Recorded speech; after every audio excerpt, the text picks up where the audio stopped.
Toke Manu. Eu sou a Manu e espero que todos estejam muito bem. Estamos indo para mais um vídeo do canal e se você é novo por aqui, convido você a se inscrever. E lógico, não esqueçam de deixar o seu like.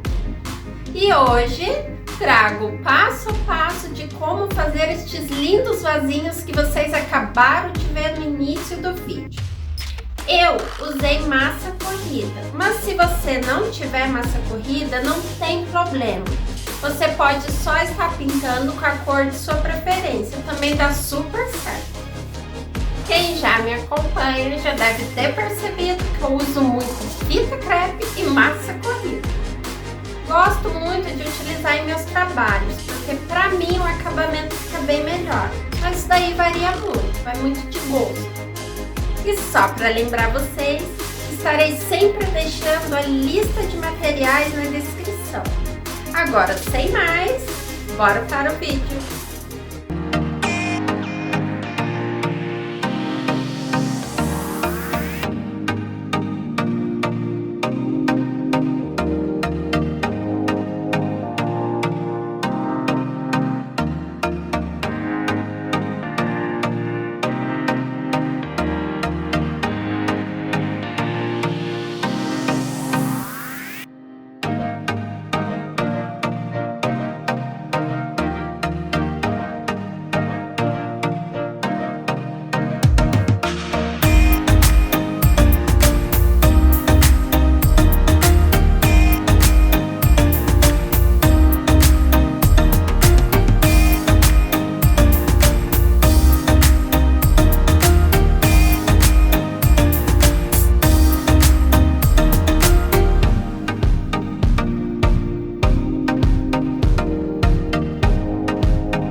Agora eu vou ficando por aqui.